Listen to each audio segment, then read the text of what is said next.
okay, so I watched that Channel 4 Dispatches thing about Russell Brand. Went into it with an open mind. Bear in mind I did miss the first 15 minutes of it. So, in missing the first 15 minutes of it, maybe there was a big reveal in the first 15 minutes that just destroys the man. But it wasn't there in the rest of it. The only thing I could detect that was in that was something that was like reprehensible was that he got his dick out the once, according to one of them. He's probably got his dick out 1,000 times in his life. I dare say this is the thing about the getting the dick out. I once had a conversation with a lady I know, and the conversation got to women I've known who've not worn knickers and like to play games with you by like flashing their bits at you, and it'd be really uncomfortable. And had the conversation with a woman friend about that, and I'm like, you can fucking, it's like it's a laser beam. You're like, whoa. Like, women have got some real tactics at their disposal for letting men know they might be in with the chance of a shag. And she said back to me, so, well, men can do the same. And it invariably works for them too. And I was like, what? Just get your dick out? Well, yeah. It's like, depending who you are, that might be it. That might have been all that she was waiting for. So I'm like, so that's like a successful way of like cutting to the chase, is just to get your dick out. She's like, yeah. I didn't follow up that by getting my dick out. I was like, if only I'd have fucking thought of that myself. Although it's a joke, isn't it? Because you can get arrested for that. It's a high risk, high reward strategy, right, for getting women. Now, I used to spend quite a bit of my time around guys who were absolute poon hounds who'd tell any lie to anyone and were masters at picking up women. And their methodology for doing it was just to talk dirty and be very, very suggestive. And it's like, some might just say, yeah, you're on. Because women can be perverts too. And women can be suggested to sexually too. And Russell Brand knows that and surrounded by that and even plays to that audience directly. He be a shameless, reprehensible serial shag. A promiscuous man, but a promiscuous man with a bit of fame as to where he can, most of the tricks, even the old cliches and the things that border on illegality if she decides she's not interested, are all tactics that are available to Russell Brand. And you know what the thing is with that? You're not going to prison for it. He might be a cad, he might be a liar, he might be like reprehensible, he might be morally a bit of a bad guy, but he didn't put any of those women on the game, did he? Didn't take any money from them, which I thought if they had anything, they'd try and put him down as being someone who's been taking money. That's all I assumed they could have done him for that was going to work. And what they've put at him, it in some ways proves him honest. And ain't that strange?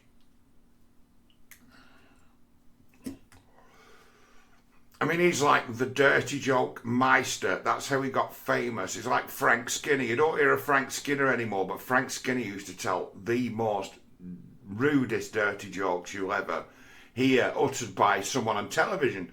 And it'd be now, if you were to dig out Frank Skinner jokes and Frank Skinner shows from the 1990s, you'd be like, how the fuck did they put this on television? That's so racist. That's so perverted. That's a dirty, dirty joke. Well, it's that they've done about Brand. It's like, you got nothing on that guy but that 16-year-old girl, and it'd be a matter of that 16-year-old girl isn't some waif off the street. She was someone who went on to have a successful career in television. He didn't ruin no one's life. It's like, his version of that story is that he probably admits to the whole thing being a shameful episode. But I don't see where he's committed any crime, because he didn't kidnap her. She picked him. She talks like she has no agency at all. And she's got every opportunity not to have sex with Russell Brand. Every opportunity, but no, she seemed like she would, no. These women have agency. And they'd have, the ones who were talking would have you believe they have none. And it's like, there's no rape here. You've got someone who's using tactics you've never seen before for getting in your knickers, and that might be reprehensible, but it's not rape. It might be what we call around here a cunt's trick, but it's not rape. You could put in the spotlight one of maybe 250. Should we start a list of celebrities that, if we were to take their history apart like that, could and would be seen to be reprehensible because of the dysfunctional sex lives and love lives they've had? It's like this, that was a deliberate hit. I stand by what I said previous, that he's got a real problem, Brand, because them coming with what I called in the previous video, I said it would be a blunt sword attack, right? That's nothing. That will bounce off. It's a joke. That's a joke. It's like, right, the girl who was the narrator believed in magic rehab. So it's like, this is not for real people, this show.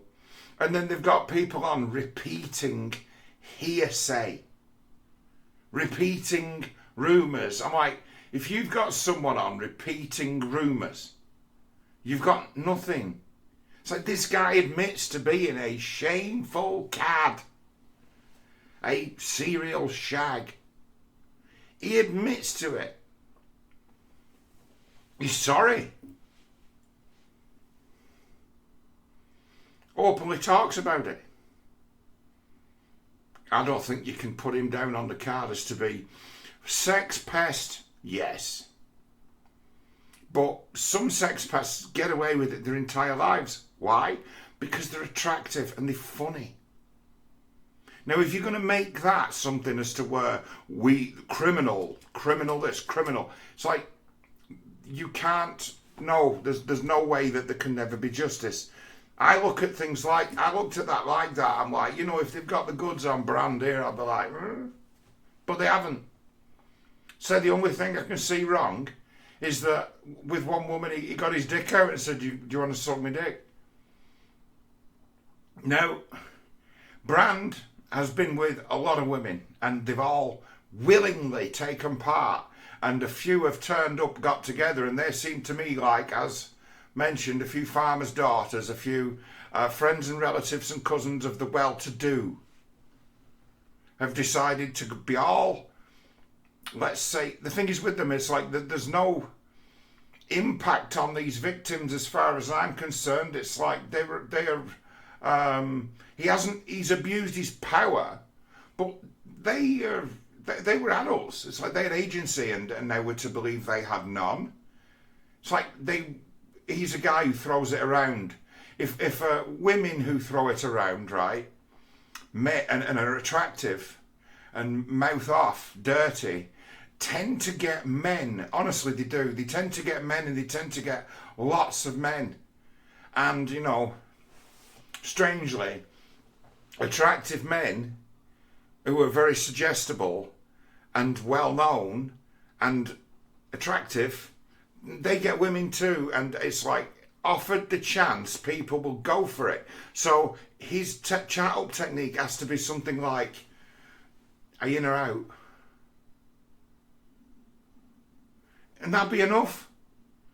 Either yes or no, are you in or out? That's all it'd have to be with most of, and women starstruck like, oh yeah, I'll have sex with you, I'll fuck you. Right, off we go on our trip to Trip the Light Fantastic. They surprised me just how little they actually had to bring to bear. I say if they're going to start, right, going after guys who are in the way sex fiends, shaggers. There's many people in the world who've got a history of a love life that they're not proud of because, you know, they've cheated on people and they've, betrayed friends by like sleeping with their wives and stuff like that. It's like, it's a bloody big club of people who've got that shame going on. It's a massive club. And it's like, if you're going to start trying to take people out who are members of that club, it's like you'll be making Dispatch's TV programme from now until the end of the century. It's like television will have been phased out by the time you get to the ends. You know, halfway through the dictionary of the number of people. I'm not saying that makes it right. I'll say that, yeah, Russell appears to be the shag and low figure that he claims to be. You've just validated his claim of being someone who's been that monster, that promiscuous, addicted, driven poonhound that he's always portrayed himself as.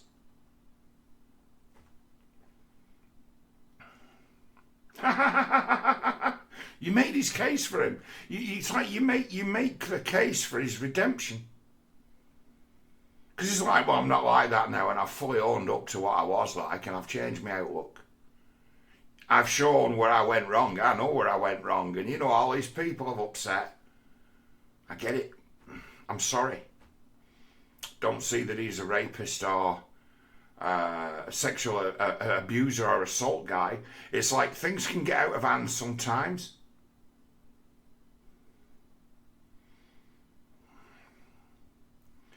Perv, famous for it. So it's like, if you decide you're going to go to bed to somebody who's a famous perv and he throat fucks you, it's like, duh, famous perv. You turned up for the floor show, love. I mean, the man is a whore, and he has been a whore, but I think he's learned something from being a whore. And that about him that he had of that, oh, I'm entitled. He just rolls right over people's boundaries, and he's able to use that, oh, you look nice. Direct approach, suggestion, ultimate pick-up artist technique if you've got power.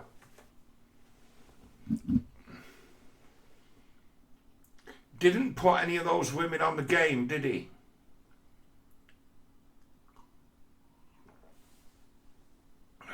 Didn't trick them, didn't traffic them, didn't abuse them, didn't share them with his friends. So what are we talking about here? It's like Channel 4 comes out to say that Russell Brand isn't a very nice guy. It's like, we know. He's a kind of he's a work in progress, an interesting person who's dangerous. And him being dangerous with his mouth is why so many people have made so much money on his back. He's just like Ricky Gervais. It's like, are they going to come after Ricky Gervais next? Because I dare say if you were to dig around in his past, the way he mouths off, the chance he might have had a few creepy chance encounters with members of the opposite sex as well. Have you ever read any Ricky Gervais dialogue? It's like, well, what? I want to be edgy. Oh, you guys get away with it. How do you get away with it? We don't know.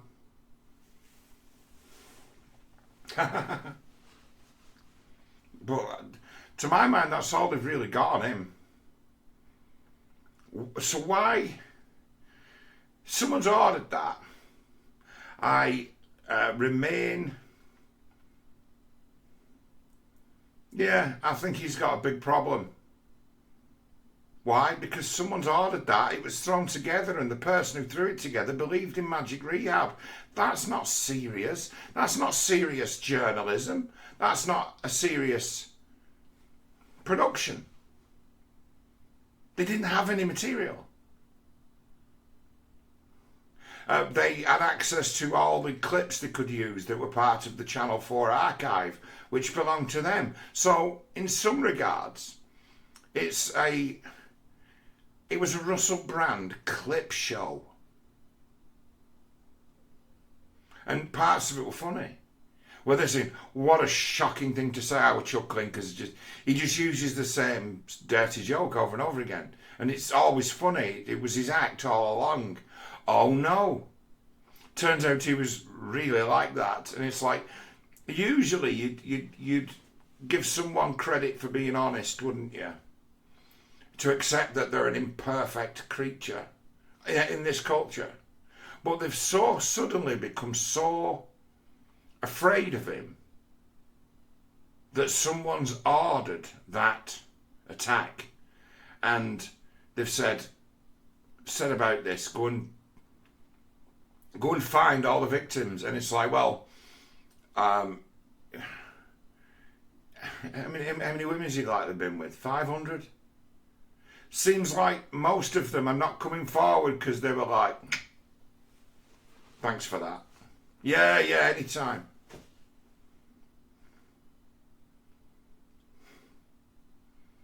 Yeah, reprehensible, pure man whore. So what? Did he ever pretend to be anything but a pure man whore? No. Cleaned up his act to some degree, as far as we know. Speaks with a fair amount of experience and wisdom, and not without contrition for his old way of living. It's like I have to give the guy a pass. It's like, what did Channel 4 hope to achieve coming at him with something as weak as that? It's like, see what they've got to follow up. If they've nothing to follow up, that's absurd. I'll give you a message for Russell. If that's the best they've got, right, you want to turn your attentions on more ambitious organisations to offend, single out and annihilate with criticism and reason. Go after the Labour Party. They're that frightened of you. Go after them. See if you can get your mitts on Keir Starmer and Angela Rayner. Go and take them apart. Go and take a few of these guys apart. It's like, if they're that afraid of you, that they become that desperate that they attack like that, and then seem to think what they've produced is of value and effective, you should turn your sights on them, because they're defenceless. Should be angry that the word's not angry, is it? It perplexed, a bone to pick. Channel 4, I've a bone to pick with you. That's as far as I see it having done him any harm. Was that seen as being, well, here's one angle for you. If they've worked out that in his demographic of people who listen and watch his stuff are any young people, like kids, now his behaviour nowadays would get you cancelled, if you like, but it didn't back then. So is that to demonstrate to a younger audience all this problematic behaviour in the past, to try and sully his name in the present? It's like, yeah, but what demographic's that going to work on? Maybe people under the age of 25, 30. So that could be seen as targeting them. That wasn't a show that was made for an adult audience. It's like, really? It's like, have these people got no sense of humour?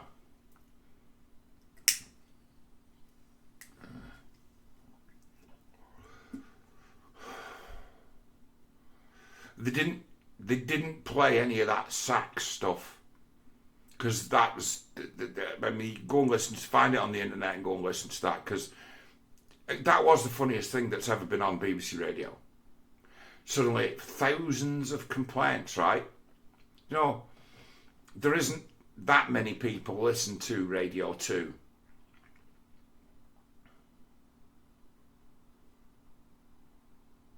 On a Saturday night, like 7 or 8 o'clock. And most who do are driving home from an away football match. It's things like that, taxi driver. No one sits in their house listening to that. Do you know, I was sat listening to that. I wasn't driving anywhere. On a Saturday night, because I was skint, me. Saturday night, before the internet was interesting, and we didn't have what we've got now, I used to listen to Russell Brand. And then after Russell Brand, I used to switch over to Talk Sport and listen to George Galloway on a Saturday night for my entertainment, being skint. So yeah, I used to tune in, because radio was something that was actually worthwhile. There was no Google Hangouts. There wasn't this to this degree. People who are now big on YouTube, like I said, Galloway, he was on Talk Sport, like 10 o'clock till midnight. So before then, you listen to Russell Brand, and then you turn the dial and you listen to Talk Sport. I can't believe there were 44,000 people listening to that show to be able to complain about it. I think there was maybe 8 complaints, or maybe less, and then someone heard this who worked for the newspapers and decided to make something big about it, or else people affected by it, victims by proxy, who don't like the oik, managed to whip up a mob of a few thousand to make complaints and get people to resign and the like. I saw the fuss about that erupt in the newspapers, that Saxgate, and I'm like, if only people who are so... It's like, have people listened to this? Because it was purely a media outrage. It's like, you got no sense of humour. That was one of the funniest things. If that Andrew Sachs guy had just been, well, it was kind of funny, a bit embarrassing, but kind of funny, would it have gone away? But that documentary just kind of names it as if, oh, you should know about this scandal, but we're not going to show you any of it because you might laugh, because it was genuinely funny. Yeah, very poor. But I do know what to make of it. That guy's got some powerful people who want him to hurt, who want to be rid of him. His enemies have ordered an attack, and it won't be the first one that they order. There'll be more.